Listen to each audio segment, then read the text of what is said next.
Dobar dan, današnja tema je znači gljivično oboljenje kod orhideja. U ovom video zapisu koji danas sledi vidjet ćete kako da prepoznate simptome kod orhideja, odnosno kako da izlečite vašu orhideju koja je napala neka gljivična infekcija. Zašto sam se odlučio na ovaj video? Pa video sam jednostavno da vas interesuje tema koja se tiče lečenja gljivičnih infekcija kod orhideja, koje sam stavio u prethodnom videu, a obzirom da je sada, da kažemo, kasna jesen, dolazi nam i zima, a i to proleće, svi ove tri godišnja doba i ovi periodi obiluju znači hladnim temperaturama, povećanom koncentracijom vlage, a usled pretjeranog zalivanja ili pak slabog sušenja, da kažemo, supstrata kod orhideja, naše orhideje su podložnije gljivičnim infekcijama. A kao što sam i rekao, da ću vam objasniti kako da prepoznate gljivičnu infekciju kod vaše orhideje, u narednom videu možete da vidite kako to izgleda i šta u stvari na šta treba da obratite. Pa se vidimo za nekih minut do 2. Gljivična oboljenja kod orhideja su veoma česta, napadaju iznenada i znaju biti fatalna za vaše biljke. Gljivice kod orhideja obuhvataju mikroorganizme kao što su kvasci i plesni. Ova vrsta živih organizama je veoma rasprostranjena. Prenosi se vazduhom putem spora, što je naziv za seme gljivice. Spore nosi vetar i tako dospevaju do vaših saksija u kojima stoje orhideje. Mogu biti i prenete vašim rukama, pa onda preko, naravno, drugih biljaka koje su u blizini vaših orhideja.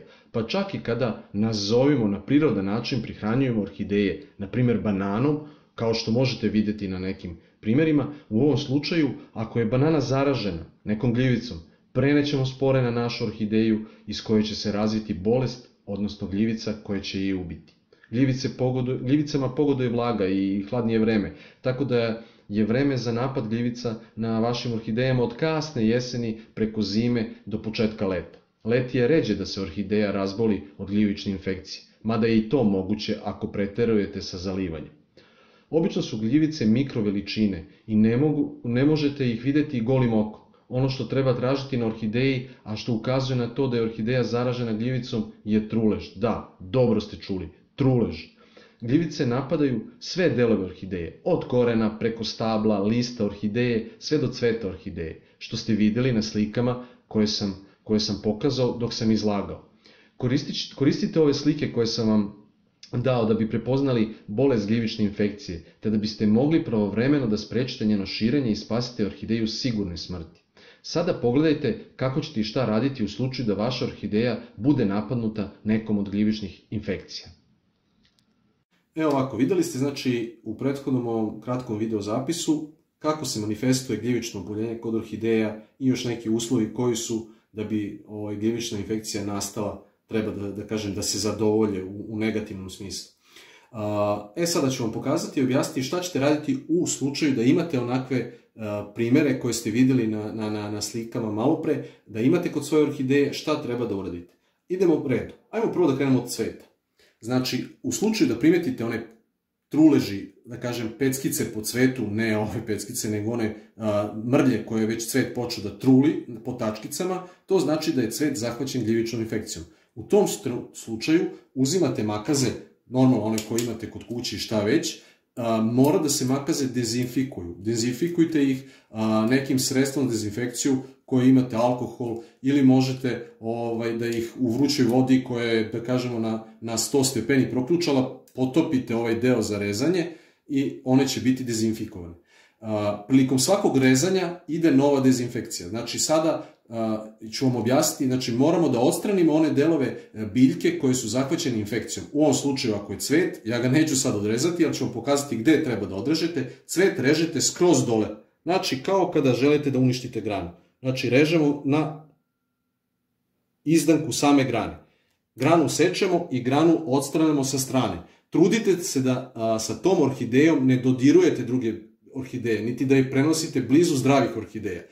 Obavezno obratite pažnju kod zalivanja, to je greška svih koji uzgajaju orhideje.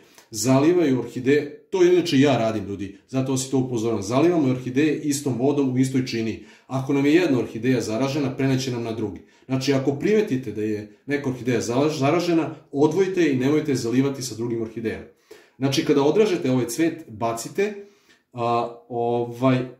normalno ne gde baciti smeće, nebitno. Sledeće, idemo na, kada registrujemo trulež na listu. U slučaju da trulež na listu registrujete u ovom ovde gornjem delu, vi ćete, rekli smo, makaze se dezinfikujemo ih alkoholom ili vrelom vodom. Ako je tu, imamo vrelu vodu pored, potopimo, držimo nekih 10-15 sekundi, izvadimo, sve gljivice će umreti na njima, ako neka ostane. Sečemo list, znači, ako je ovde trulež, sečemo zdrav deo, ne sečemo preko truleži, ne blizu truleži, nego dalje. Malo odbacite više dalje tog zdravog dela, da slučajno ne bi, jer gljivice se šire, imaju korenčiće kroz biljku i tako se šire sve dalje, moguće da u blizini truleži na nekih 2 santina, 3 bude još neki, da ostane neka gljivica i kasnije da nastavi da napada biljku. Znači, pustite 2, 3, 4 santina od truleži i secite. Kada isečete onaj deo koji ostane, kako ga dezinfikovati, imali su jedan od prethodnih videa da vidite na mom kanalu da je cimet odličan fungicid. Sa cimetom, tu gde ste isekli list, ostaće ovako prav ravan, pipnete cimetom, odnosno onim cimetovim prahom, napipkajte onaj posekotinu na listu i on će izvršiti dezinfekciju tog mesta. To ćete isto uradite i sa granom koju isečete dole ovde, znači kad je budemo isekli i dezinfikovat ćete i to mesto. Ponavljam, između svakog rezanja lista i grane uvek ide dezinfekcija makaza. Sledeće šta postoji, odnosno šta prestoji, to je otklanjanje trulih delova orhideje, kao što je, na primjer, koren. To ću vam pokazati, ja ne mogu sad da rasturim orhideju ovu i da bi vi videli, jer u cvatu je puna i nije vreme za presađivanje. To je slično kao kada se vrši presađivanje, što ću vam pustiti ponovo u ovom nastavku ovog videa, vidjet ćete kako da očistite koren od truleži, odnosno kako da presadite vašu orhideju. Pamtite sada ovo, molim vas, znači zapamtite, šta je bitno? Kod presađivanja orhideje u slučaju da je napadnuta gljivičnom infekcijom, što smo videli u prethodnom videu, bitno je da zamenite substrat. Substrat mora da ide novi substrat koji je sterilan, odnosno onaj substrat koji nije bio u kontaktu sa ovim orhidejama koje su zaražene. Znači ide zamena substrata, uklanjanje trulih delova biljke od cveta, ako je truo, znači trulih delova biljke. Ne sečemo cvet ako nije zahvaćen infekcijom, a videli ste prethodno kako izgleda, kako se manifestuje ko je zahvaćen. I ne sečemo zdrave listove, samo one bolesne listove do dela gde je zdrav. Tako isto radimo i sa korenom. Otklanjamo trule delove korena, a ostavljamo zdrave delove korena. Kad izvršimo presađivanje, što ćete videti u narednom videu, moramo, vrlo bitna stvar je da proredimo zalivanje. No, da pogledamo sada kako ćete, u slučaju da imate trulež korena, izvršiti presađivanje orhideje, napominjem, u novi supstrat koji mora biti sterilan. Imate na ovom kanalu kako možete sami da sastavite supstrat od borove kore, to je jedan od načina, pa možete ga tako isterilisati. Ako pogledate video, bit će vam jasno o čemu govorim. Ajmo da pogledamo sledeći video kako da presadimo orhideju i očistimo trulo korenje iz naše orhideje. Sad ćemo osloboditi ove držače. Ovako.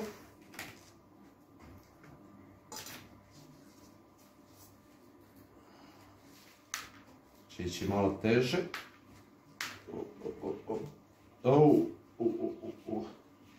Tako reći, baš teško. Sad ćemo da vidimo zato što je koren previše veliki.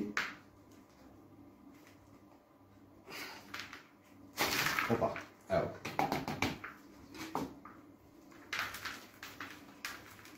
Znači ono što je bitno da očistimo. Vidite kako je koren ogroman. Slobodno možda razvrnete. Ovo ćemo poslije da očistimo ovo staro korenje. Vidite kako se počeo, već se pretvara u zemlju, vidite kako je. Previše to stvara vlage, samim tim orhideja ne može da raste. Koren je zdrav kod ove orhideje, to se vidi. Ja sam i namerno uzeo da zamenim, nisam morao baš toliko hitno, ali tu sam zamenio i vam pokazao kako se to radi. Očistite znači koren orhideje od ovih da kažem, truleži koje ima. Ovako, ćemo sad da rasplatimo. Malo ćemo iskratiti koren. Kad prosljeđivanja ovoliko veliki koren ne treba. Vidite tu što ima te mahovine. Znači to se sve slobodno izvadi. Ako vidite ovako neki da je bolestan koren, odsečete te stare. Slobodno, ako je ovako veliki koren kod vas, može se desiti da bude mali za kržlju pa nećete imati potrebe, ali ako vidite da ovako nije zelen, nego vidite kako je. Malo skratimo, evo i ovaj isto. Znači, zdrav koren je zelen koren. Sve što nije zeleno, imamo do duši ovo korenje koje je ovako i ono je zdravo, vidite kako je, nije zeleno, jer je bilo unutra pa nije moglo doći do svetlosti, onda nije dobilo tu zelenu. Evo vidite, ovo je bolestan koren, vidite. Polomljen je i evo počeo da se suši. Znači mi ćemo ga odseći ovdje, do ovog zdravog dela, evo i ovo isto.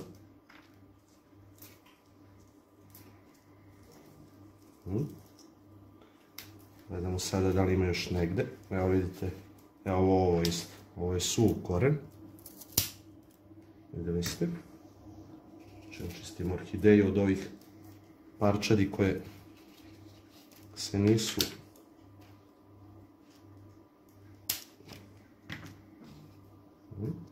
vidjet ćete kad budete vašu orhideju jednostavno koji je koren višak. Evo ga, vidite kakav je suv. Taj izgleda, znači tako to slobodno odstranite. Jer on nema nikakvu funkciju, samo stvara vlagu previše i stvara trulež što nije dobro za vašu orhideju.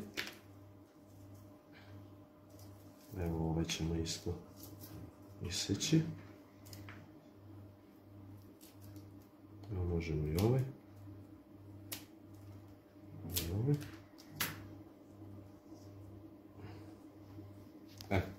Pošto je ovaj koren previše dugačak, njega ćemo skratiti ovako, evo ovdje. Otprilike to je tako, bi to trebalo da bude ako još neki ima bolestan korenčić, ali mislim da su ovi ok. Evo imamo ovdje jedan koji je, vidite, istruleo, njega slobodno možda isečete, on više nije u funkciji. Znači to je to. Evo i ovaj, imamo ovdje suv jedan deo.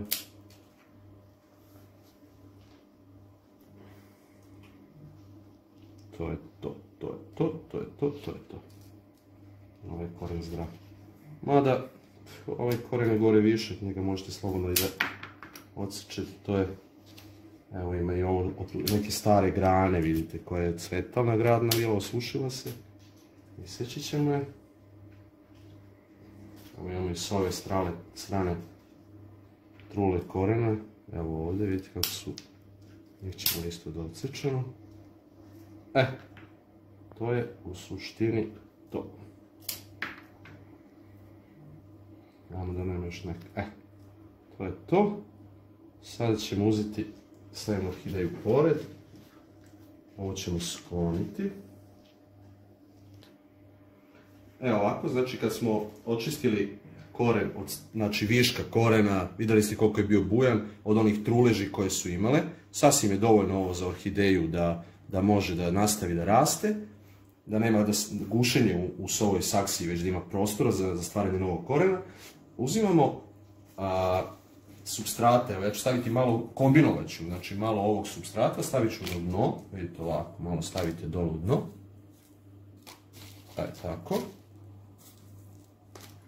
Stavit ću malo ovog mog supstrata. Sada ću uzeti orhideju.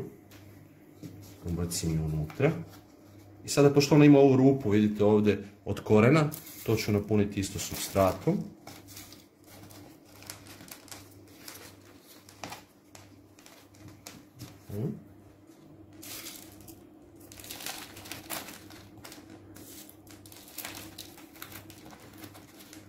Znači bitno je da ubacite malo i ovog uglja slobodno.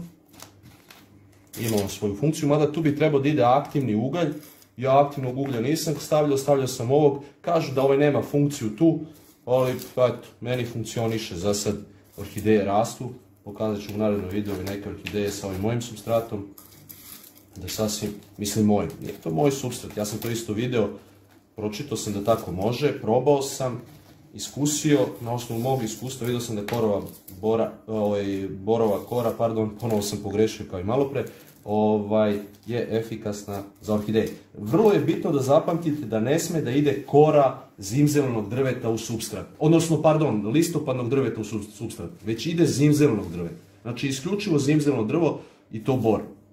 Zašto? Jer listopadno drvo u sebi ima neka ulja koja štete orhideji i nisu dobro za njen rast. Samim tim ćemo da je postavimo.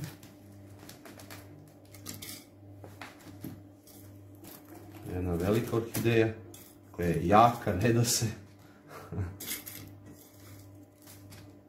Stavit ćemo sad malo i ovog supstrata.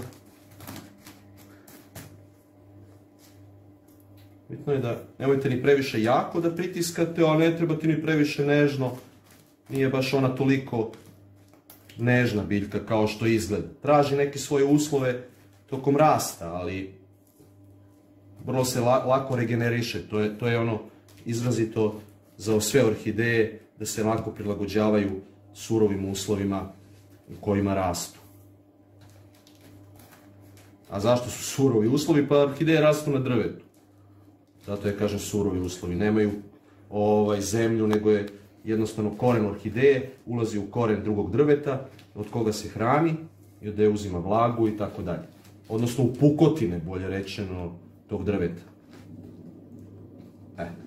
To je to. Evo ovako, videli ste kako ćete presaditi vašu orhideju u slučaju da je napadnuta gljivična infekcija, odnosno da je gljivična infekcija napala koren. Napominjem sledeće. Šta radimo još? Ovo nije kraj. Znači, ovo je bilo, da kažemo, fizičko otklanjanje, radikalno fizičko otklanjanje ili, da kažemo, hiruškim zahvatom onih delova orhideje koji su zahvaćeni gljivičnom infekcijom. Njima spasa nema, moramo ih odrezati da bi spasili normalnu biljku. Pored ovog dela koji ste videli, odnosno koji sam vam i objasnio šta ćete raditi, vrlo je bitno da tretirate biljku fungicidima. Fungicidima koje ćete kupiti u poljoprivrednoj apoteci. Poljoprivredna apoteka je u svakom gradu naravno dostupna i možete da tražite fungicide isključivo za primenom nad cvećem, u ovom slučaju orhidejama. Pogledajte, možda neka od cvećara i drži neke vrste fungicida koje možete primeniti na orhideji, a u slučaju da nema, potražite u poljoprivrednoj apoteci i obavezno se raspitajte da li je taj fungicid primenjiv i na orhidejama. Ono što je bitno, napominjem, prilikom primjene fungicida, pridržavajte se mera koje pišu na fungicidu, odnosno razmera koliko fungicid ide na koliko tečnosti, odnosno vode. Nemojte da preterujete i nemojte da preterujete po pitanju primjera, odnosno broja ponavljanja tretiranja biljki. Kako se tretira biljka fungicidom? Tako što ćete u rasprašivaču, pumpici koju imate, kao što sam pokazao u videu, ko bude pogledao, pogledajte onaj video o biljnim vašima pa će vam biti jasnije, rasprašivač pumpica, poprskat ćete biljku nakon otklanjanja ovih fizičkih truleži, poprskat ćete biljku i ostavit ćete dalje da stoji na mestu gde je stajala na svetlosti. Ono što je bitno da uradite, to je da morate, zapamtite, morate da proredite zalivanje. Zalivanje, ako ste imali u nedelju dana, proredite i stavite u nekih 9 do 10, 11 dana, znači da prođe, pa onda naredno zalivanje. Nakon presađivanja obavezno zalijte biljku. Znači, napominjem, nakon presađivanja, ono što ste videli u malo po videu, presađivanje biljke i zamene substrata, kad smo uradili novi substrat, idemo tu biljku zalivamo na način koji sam vam objasnio u videu o zalivanju orhideje. Ponovo napominjem, prilikom zalivanja nemojte ovu biljku stavljati i zalivati sa drugim biljkama. Odvojite je od drugih biljaka, da vam ne bi gljivice prešle i na tebi. I da ste čuli kako se prenose putem vazduha razne spore tih gljivica. To je u globalu bilo to. Znači, nakon presađivanja, još jednom ponavljam što kažem ja stalno kao papagaj, jel? Zalivanje morate da proredite i kod proređivanja zalivanja na onih 9, 10, 11 dana između zalivanja još jedna stvar je bitna, a to je dužina drženja orhideje u vodi za zalivanje. Znači smanjite, nemojte duže od 5 minuta, da ne bi supstrat dovoljno previše natopio vode, a onda će vam stvarati vlagu i omogućit će da neka od spora koja je ostala negde na korenu biljke ili negde ne možete ih 100% otkloniti, to je znači nemoguće, da oživi i da napadne opet biljku. Znači smanjite, proredite zalivanje i smanjite period zalivanja maksimalno do 5 minuta da stoji saksija u vodi prilikom zalivanja. Ja sam imao toliko, ako vam nešto nije jasno, molim vas, ja vam nisam mogao sve ovo pokazati jer biljke, hvala Bogu, nisu bolesne da bi mogao da vam pokažem kako bi to u stvari bilo, mislim da me razumete. A ako vam nije nešto jasno, pitajte slobodno dole, postavite pitanja u opisu videa, šta vas interesuje, svaki detalj objasnit ću vas, kao što sam i do sad činio, sami ste vidjeli da sam se trudio da svima objasnim, izađem u susret. Hvala vam na pažnji, želim vam da vaše cveće bude zdravo i da ne imate potrebu za ovim o čemu pričam, u slučaju da imate, ovo je način kako ćete postupiti. Hvala vam još jednom na pažnji, sve najbolje i prijatan dan.